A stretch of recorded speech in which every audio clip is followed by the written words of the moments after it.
Bakit pa ako magta-tithes hindi din naman nila ginagamit ng tama or binubulsa lang din naman nila. Tithes ay hindi siya formula for us to become rich. Hey guys, this is Beyond Encounter and welcome to a new episode.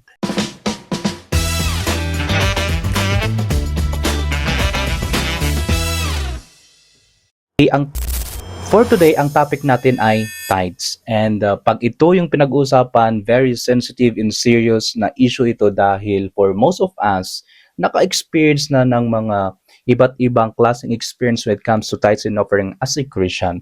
And so, especially na pera yung pinag-uusapan dito.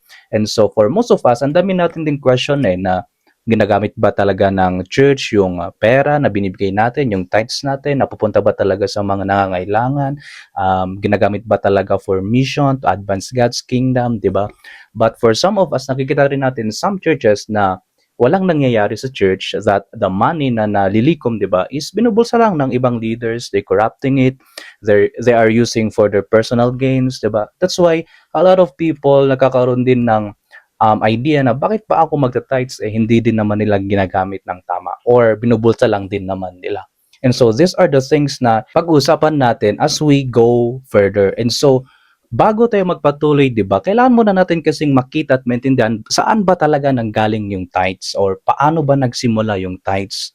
And so ang reference natin, 'di ba, sa Genesis 14 verse 19, it says here, "And he blessed him and said, Blessed be Abram by God Most High, possessor of heaven and earth, and blessed be God Most High, who has delivered your enemies into your hand. And Abram gave him a tenth of everything." So this is the situation where the King Melchizedek encounter Abraham and then blessed niya si Abraham. And so Abraham gave thanks of everything that was blessed or given upon him as to really worship and to give thanks unto the Lord. And in Genesis 28 verse 20 to 22, then Jacob made a vow saying, "If God will be with me and keep me in this way that I am going, and give me bread to eat and clothing to put on, so that I come back to my father's house in peace, then the Lord shall be my God. And this stone which I have set as a pillar shall be God's house. And of all that you gave me, I will surely give a tenth to you." So yung context nito where Jacob was fleeing, di ba? Tumatakbo siya from his brother Esau and slept overnight with a stone for a pillow where God appeared to him in a dream. So si Jacob, nag-ask siya kay Lord for a safe travel, for food and clothing and a safe return going home. And so yung promise niya, if God will do this or if God will give him all these things that he asked for, he promised that the Lord will be his God and he would give a 10% tithe of all his gains. And so as we jump sa time naman ni Moses where the law was established by the Lord through Moses, which we call now yung tinatawag natin na Mosaic Law. Yung tithes ay isa doon where it requires citizen to give crops and livestock to support the Levites, priests, and help other people. So before God establishes the law, si Abraham and Jacob gave their 10% or their tithe voluntarily. But when the Lord establishes His law through Moses, so naging requirement na siya. So nagkaroon na tayong sinatawag na the Levite tithes, where Israelites were required to give yung 10% ng agricultural produce nila, yung livestock nila, of course, to support the tribe of Levi. Why? Because the Levites were chosen para sila yung mag-serve sa tabernacle and they don't have inheritance among the 12 tribes. And so, the other 11 tribes or the 12 tribes, sila yung magsusupport sa kanila. That's why it required sila na magbigay ng 10% nila. And so meron din yung tinatawag na the festival tithe. A second annual tenth was used to fund national religious feast and celebration. So meron din yung ganitong way for them to every celebration that they will gather together and they will celebrate together. And so meron din yung the poor tithe, where every 3 years a third tithe was collected locally to feed widows, orphans, and foreigners. So now, makikita natin that yung pagbibigay natin ng tithes natin sa church is not actually a reason for us to become rich or hindi siya formula para mas magiging mabilis tayo na yumaman. It was established so it would support and help yung mga tao who God called to serve sa ministry or for the purpose of religious feast that would glorify the Lord and celebration to help advance yung kingdom ni Lord or to feed the people that are in need, not only in our church, sa families and sa community natin, to give to those who are in need. Because yung heart nga ni Lord is for everyone of us to experience equal living. That's how graceful and loving God towards everyone of us. Walang mas importante, walang mas nakakaangat-angat, walang mas nasa baba lang or nasa laylayan lang, walang exemption or walang importante. Everyone of us should or everyone of us God sees equally. Para hindi tayo matempt to become greedy or prideful or proud or boastful sa buhay natin that what we have is all about us, what we have is because of us. No, it's all because of God. But now, sadly, makikita natin that there are a lot of people na against when it comes to tithes because may mga instances or meron din silang experience that they give their tithes and yet people or church leaders are not using it to advance God's kingdom. They are just using it for their personal gain or binubulsa lang ba nila na sila ito yung way nila para yumaman. That's why people nakakaroon na sila ng hatred when it comes to tithes. And we can understand yung reason nilang ganun because the reason why na develop nila yung thinking na yon na why would I tithes or why would I give my tithes kung ibinubulsa lang naman nila or kung kinukurap lang naman nila, 'di ba? Or kung pinagkakaperahan lang naman nila tayo. And sadly, yun nga, that's what happening because yung intent nila is evil.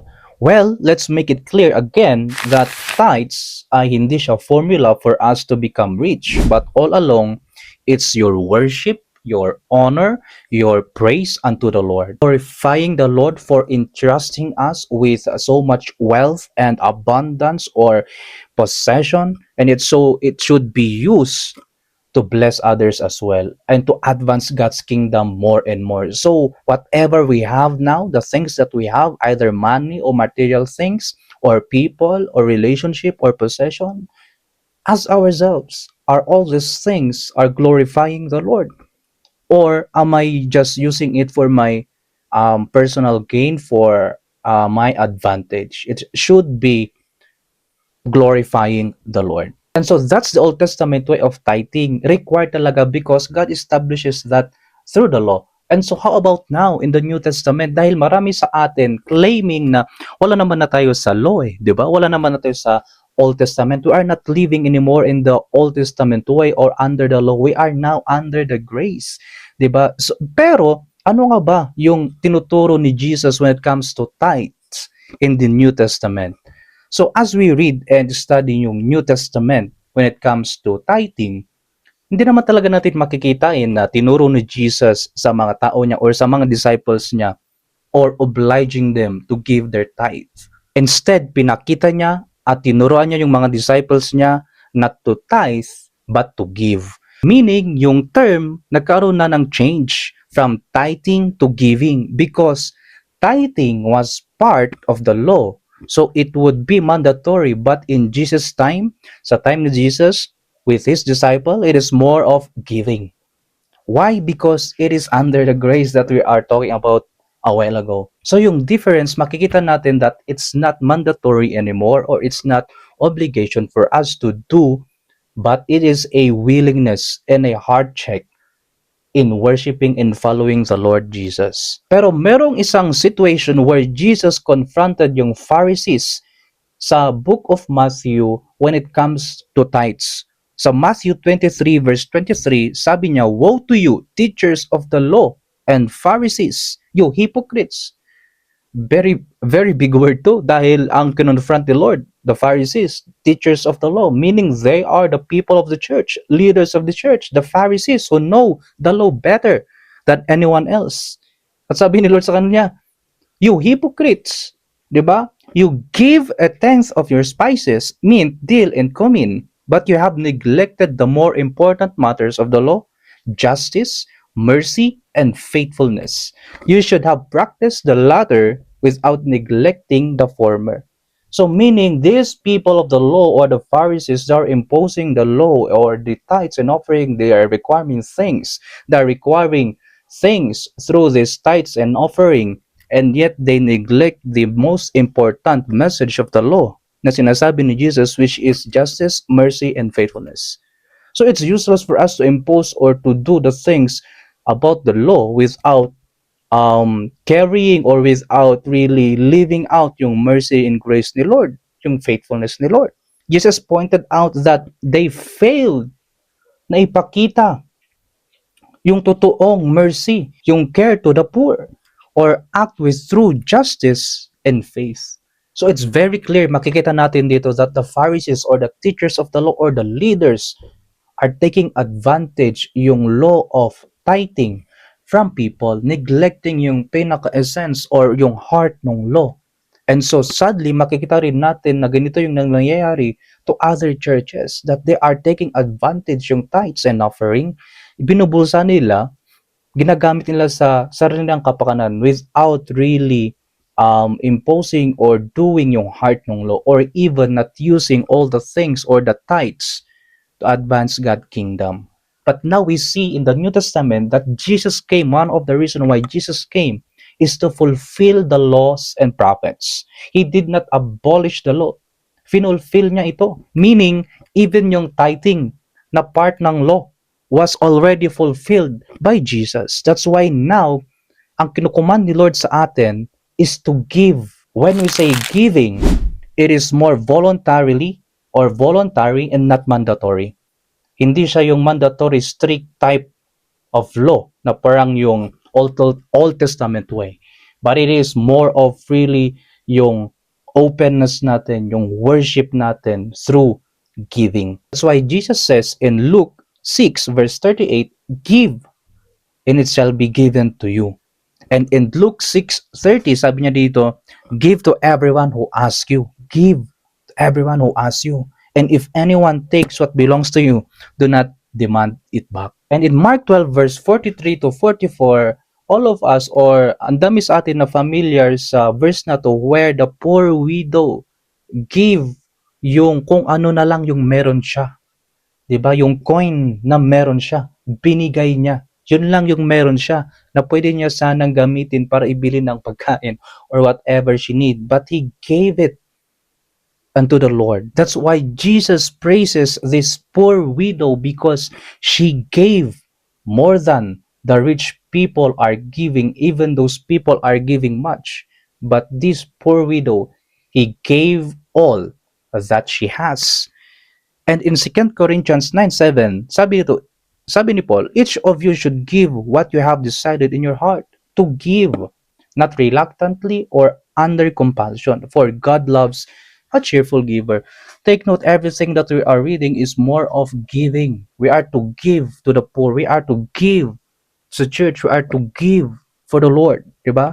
We are to give. So si Paul, in-emphasize niya dito yung voluntarily joyful and purposeful generosity rather than giving out of guilt or force. So yung giving natin, that's why yung challenge ni Lord that it's out of our heart. 'Di ba? Yung willingness ng heart natin, the intent of our heart.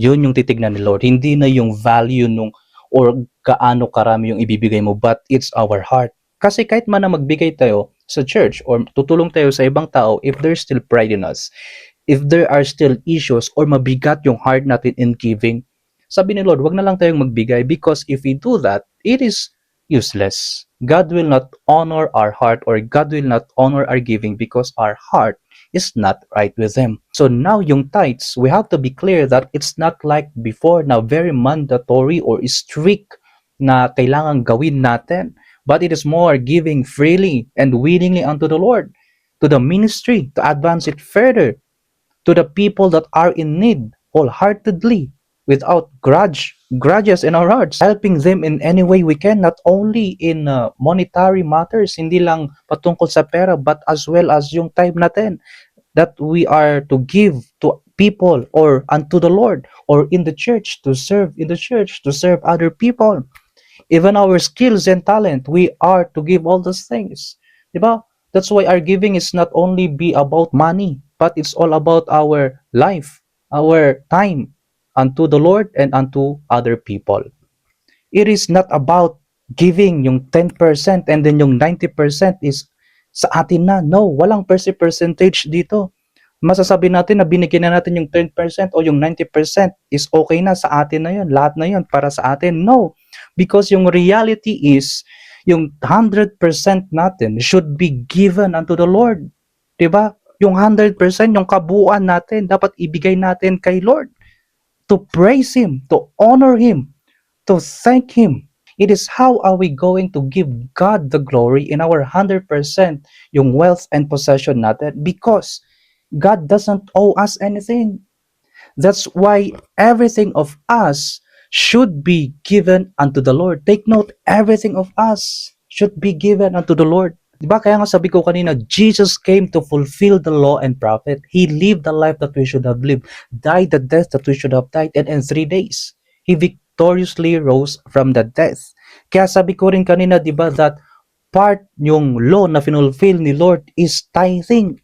So now, everything of who we are and what we have should be given unto the Lord because we owe Him our lives. Hindi lang yung possession or kung anong meron tayo, our lives. Yung buhay na natin, yung pinag-uusapan dito, He bought us with a price. And what is that price? It is His blood. Through His blood, He purchased us. Now we are His. Pagmamay-ari na tayo ni Lord. That's why Paul said we are to live our lives as a living sacrifice unto the Lord. So whatever we have, who we are, hindi lang percentage yung tingi-tingi lang ibibigay natin kay Lord. Whatever we have and who we are should be given unto the Lord as a living sacrifice. So pagdating sa giving natin, hindi lang ito patungkol sa pera, but the entirety of who we are and what we have should be given unto the Lord. That's why the Lord is challenging us now and commanding us now to give freely and willingly. Because in the first place, He doesn't need our money or yung gift na ibibigay natin sa Kanya. But what He wants is our worship and giving, our devotion and giving, and our relationship in giving. It is our heart unto Him that is pure and real para sa Kanya. And in reality, well, everything that we have is from Him. Lahat ng meron tayo, nanggagaling yan kay Lord. It's a blessing from Him. And so what He is expecting us now or commanding us now is to be a good steward for what He has entrusted us or what He has blessed us, to advance it further, to glorify Him further, to glorify Him every day, either in giving in the church, to people that are in need, or in any activities that advances yung kingdom ni Lord here on earth. That's how we should use the things that He has entrusted us. So now the very question that we have to answer is this: is it still important for us to give our tithes? And the answer is, of course, big yes. But we have to remind ourselves or remind everyone that it should not be fixated sa 10% as the law and commandment requires. Give more than 10% if that's how willingly and freely you can glorify the Lord. Give exact 10% if that's how willingly and freely you can give to glorify the Lord. Or give less than 10% if that's how willingly and freely you can glorify the Lord. Because again, it's not in the percentage that God will honor yung tithes mo or yung giving mo, but it is the intent of the heart.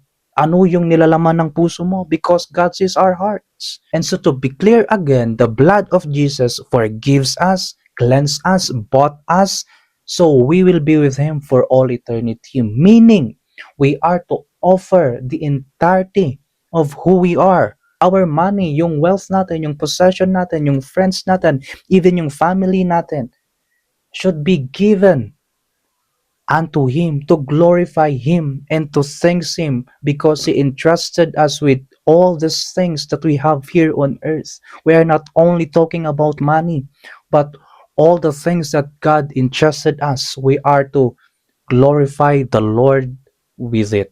So I hope that when it comes to this topic, when it comes to tithes or giving, mas naging klaro sa atin. Nagkaroon tayo ng heart ng discernment, 'di ba? Mas naging clear sa atin. And I would love to encourage for everyone of us to just really deepen our relationship kay Lord, because He will be the one to convict us, He will be the one to move us, and He will be the one to enlighten us when it comes to these matters. So I hope na meron kayong natutunan sa topic natin, sa podcast natin ngayon when it comes to tithes or giving, or how important yung tithes natin. And so kindly like, share, and subscribe sa channel natin para mas ma-update pa kayo sa mga susunod nating video, or if you have something in mind or comment or any explanation when it comes to tithes and giving, you can comment down below. Pag-usapan natin sa comment section. And if you have any a deeper explanation when it comes to this topic, you can comment it down below as well. And mag-comment din kayo ng topic na gusto nyo pang pag-usapan natin sa mga susunod nating video. And so kindly follow us as well in our Facebook page, The Encounter. Of course, sa YouTube natin, The Encounter. And paki-share na rin, paki-like na rin para mas ma-update at mas mapanood din ng iba nating mga kasama. And so that's it for today's episode, and see you sa next video. Bye!